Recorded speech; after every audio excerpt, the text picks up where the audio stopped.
How would you grade your organization's ability to receive feedback? How would you grade your ability to receive feedback or your ability to give it? In today's video, I want to talk really quickly about feedback. Hey, it's Danny from Better Leaders, Better Schools. And recently I've been thinking a lot about feedback. We actually read a book in the mastermind called Thanks for the Feedback by Douglas Stone and Sheila Heen recently. And it was an incredible book. So many amazing takeaways. One of the biggest was that we often confuse feedback just for evaluation, but there's actually three kinds of feedback. There's evaluation, coaching, and appreciation. And the problem happens when somebody that is receiving the feedback that we're giving them, they're looking for coaching or maybe appreciation, and if we come in there and evaluate, the wires get crossed, and this causes the tension, conflict, missed expectations, and that kind of thing. But today I want to share just a real quick story about Ray Dalio. Ray Dalio is maybe the most successful hedge fund manager that's ever walked the earth. He's been incredibly successful. He has a book called Principles that you should check out. I'll link that up in the description of the video. I'll also link up Thanks for the Feedback for you too, because I highly recommend you check out both books. But here's the story about Ray. So he goes to a meeting feeling good, and like many leaders, right? Like go in, potentially you feel like you can wing it, or you have so much experience, like you're going to do great. And he gives his presentation or whatever, and then he receives some tough feedback via email from one of his emails, a subordinate, because he runs his business. And so I want you to think just for a moment. When was the last time you received tough feedback from one of your employees? And I want you to think about too, how did you react? I don't know if they shared this feedback in public, if they did it in private, or if they did it via electronic communication like text or email. And so let me share with you exactly the feedback Ray Dalio got after this performance during a presentation, again, from one of his employees. And I'm going to read this to you, so I don't have it memorized, so please forgive me for looking away.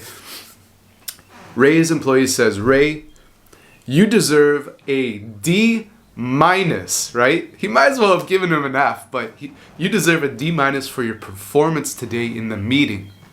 You did not prepare at all because there is no way you could have and been that disorganized." Whoa! And the email goes on, like basically inviting Ray to plan and prepare, to warm up, to even do a mock presentation with the employees so that he can be a success. But here is an employee telling the business owner, right, the boss, the leader, whatever, you deserve a D- for your performance.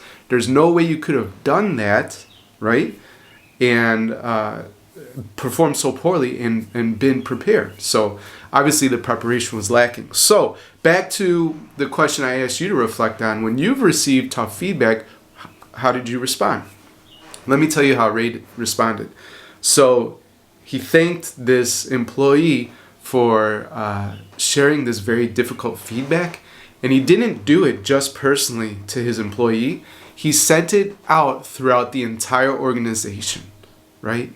And not to shame or to try to be passive aggressive or something like that with the employee, like, don't you ever talk to me that way as the leader, right? No, he said, this is awesome. Do more of this. I need this. You're right. My presentation was terrible. I wasn't prepared. And your grade of how I performed is spot on.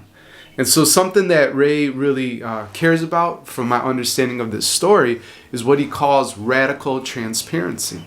So not only is Thanks for the Feedback an incredible book on how to just communicate with your people in the organization, another one I highly recommend is Radical Candor, right?